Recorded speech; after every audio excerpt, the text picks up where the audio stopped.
Hello, ladies and gentlemen, realBluTV here once again with another CMG $8,000 qualifier recap video. Qualifier number 6 just ended today on Saturday. Again, Happy New Year to everyone. I hope everyone was safe. They stayed home and celebrated safely. Didn't go to any big gatherings or parties and risk spreading or catching COVID. But hey, 2020 is over, and so is the 6th qualifier for the CMG EU plus NA, European and North American main event bracket here. So 6th qualifier means we get our 11th and our 12th seeded teams. We'll talk about the 2 teams that made the grand finals, but first, as always, let's start off with round 3. Kind of going to go through this kind of fast. There was some problems with the tournament. We were casting it on the CMG Twitch page as usual, but there were some delays because of server problems in Road Company. We ended up getting back into the game, started casting them again, but when we reached those semifinals, Road Company server problems persisted once again, and much more this time. More this time overall. So we had to cut the stream, and the players had to finish the matches off stream, which took a little bit of time for those servers to get back on. Then they were pretty low quality, low frequency at the time, but the players stuck it out. They got it done. Luckily, there was no one who dropped out of matches. There was no lag outs, no disconnects, no nothing like that. So we kind of got a little lucky there. Unfortunately, we weren't able to finish on the stream, as we had already gone a lot later than we anticipated with just the delays, and we had to cut it off. But let's jump right into it. Starting with round number 3, we saw a couple of teams show up once again. Airborne Gaming made it to round 3. They ended up losing to Let's Run It. That was an interesting matchup.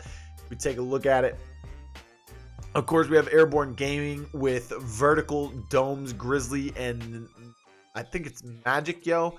That's a different domes. That's not the normal one you are used to seeing from Morningstar, or known as Aim Assist Kings now. And then on the other side, you have King Prenade, Rock Soldier, Goldie Slays, and Drew Whitlock for the side of Let's Run It. They were able to get that victory.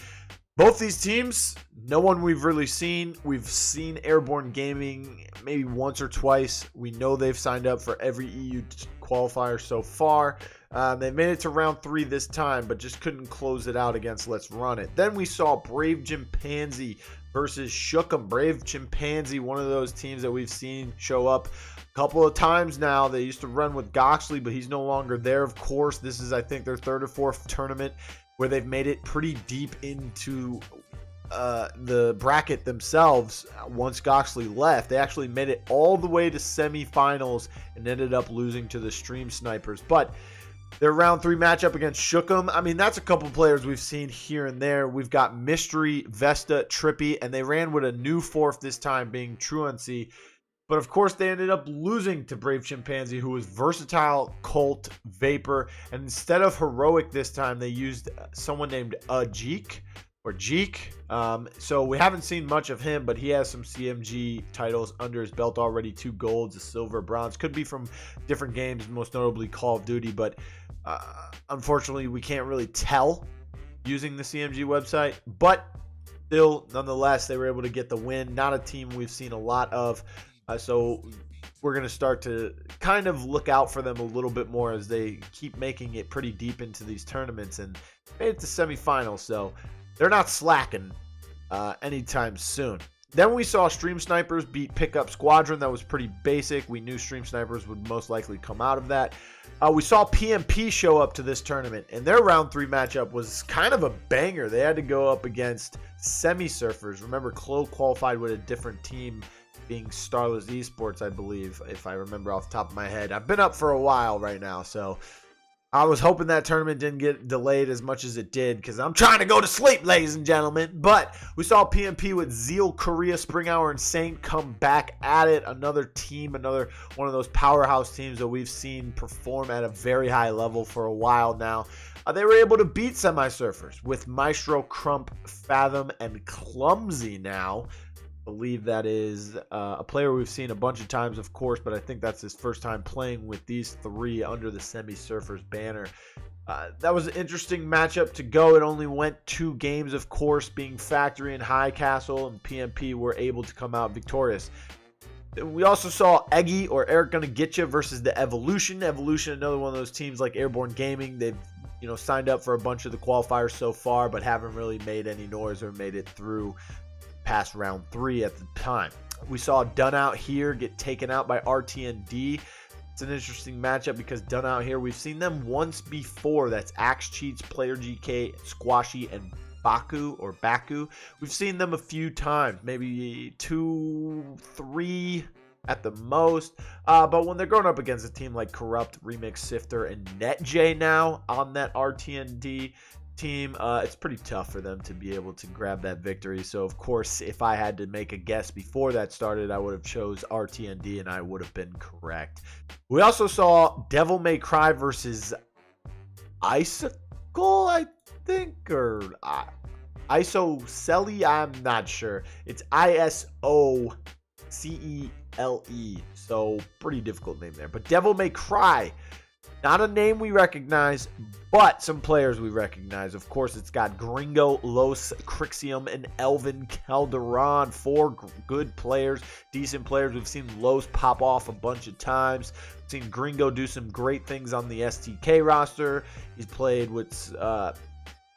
he left that team after the North American 8K main event closed out, and now... of course, he is playing with some other people. Elvin, we've seen be one of those players that has shown up numerous times on different squads, but has always, been a concrete player himself. Pretty solid out there. They went up against the team that I don't know how to say the name of, but that's okay. Sorry, my bad. That's actually the player's name.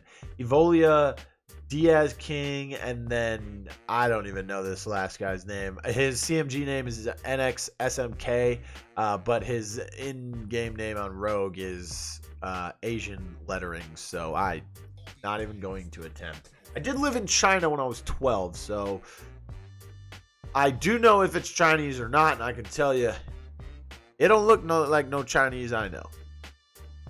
But Devil May Cry was able to get that victory pretty easily. The match we saw and casted on stream myself and in Verum was Trash Bags and Strikeout Boys, aka the Strikeout Boys, versus Samurai 8K.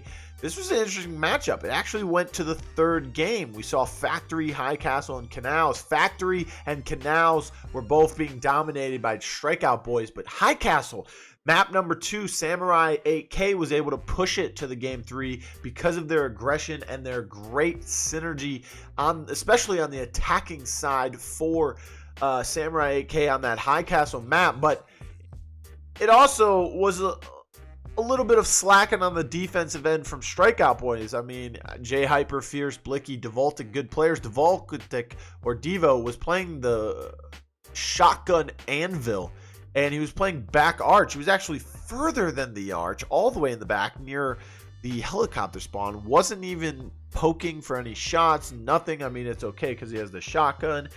So, of course, you got to do it with the pistol, but he wasn't even doing that. He was letting his teammate die in kitchen and then gave up control of sight.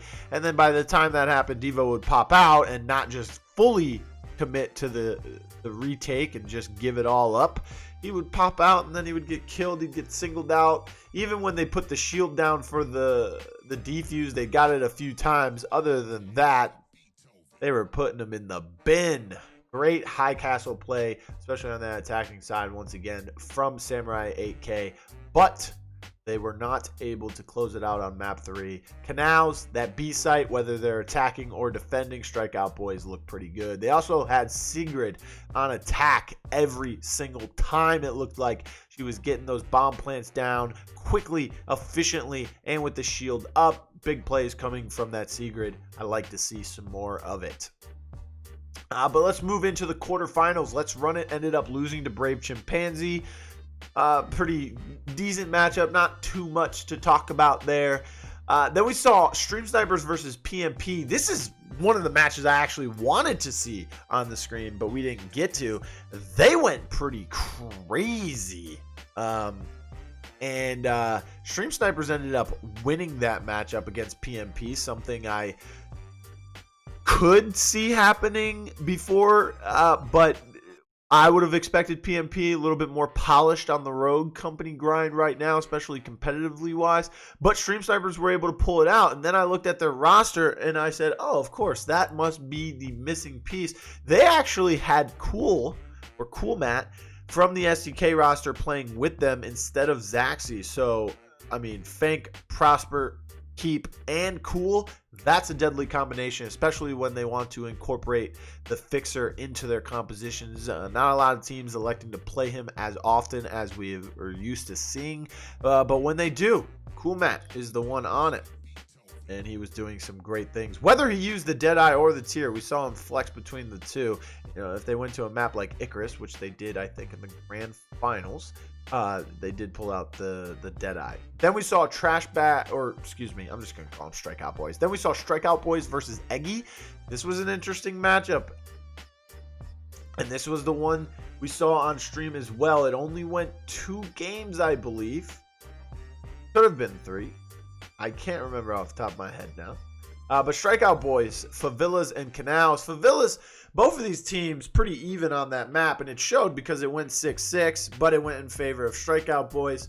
They were able to get the 2-0 victory after all. I do remember now there was no Game 3, otherwise it would have been High Castle.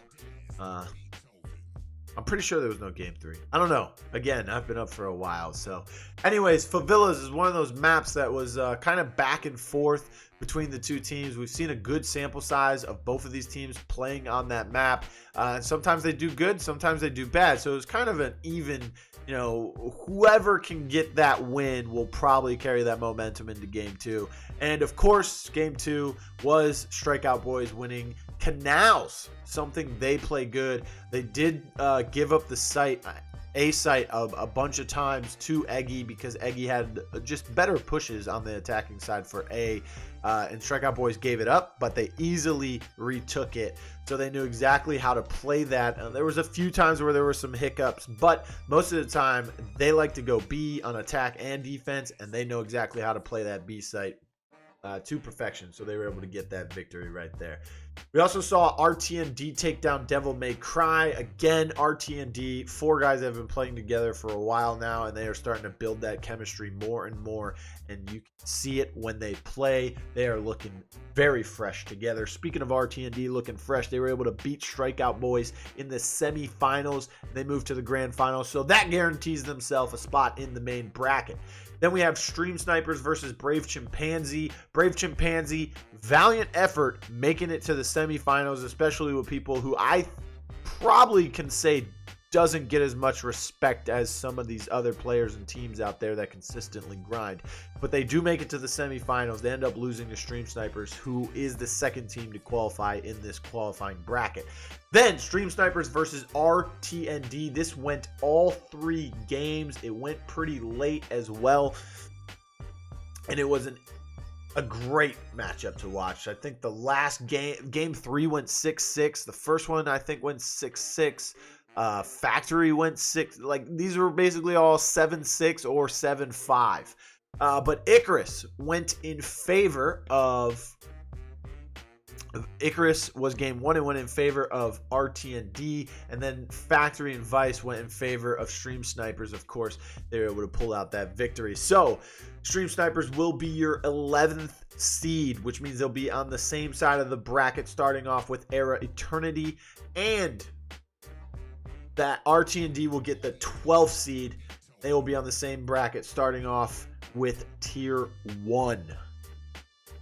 So if you're looking at the bracket now, there is, here's a preview of what it's looking like so far. We've got Tier 1 at that number 1 seed, Era Eternity at the number 2 seed. They still don't have any matchups set in stone yet. That'll actually be determined by the 8th and final qualifier. Coming up next is the 7th qualifier, which determines the 13th and the 14th seed. That will be the winner of the 7th qualifier will play Gagoon Squad in the first round, and the second place team in that qualifier will face 7 Deadly Sins in the first qualifier.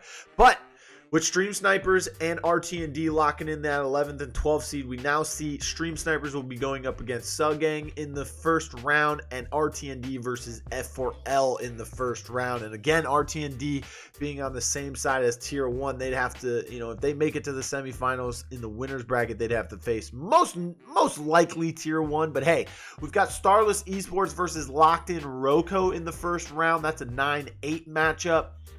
And then also on the other side of the bracket, the little bottom half right there, we got Stream Snipers going up against Sugang, like we mentioned. We also have the 7-10 set already, which is Aim Assist Kings, or the Morningstar with their new 4th, versus FNJW.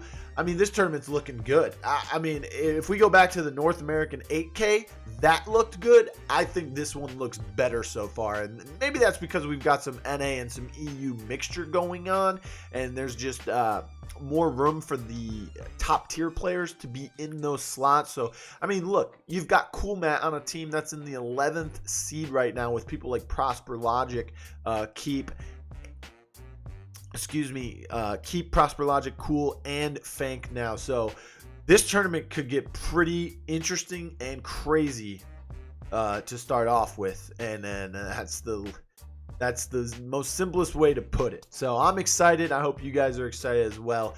Make sure you follow me on Twitter at realBluTV, no E in blue. Same name on Twitch, Instagram, every other social media and streaming site. Make sure you guys hit the like button down below. Make sure you like, subscribe, share with your friends, and keep grinding, everyone. And I hope to see you guys playing, guys and gals. I hope to see you all signing up for that qualifier number 7, which actually is tomorrow. Keep grinding, everyone.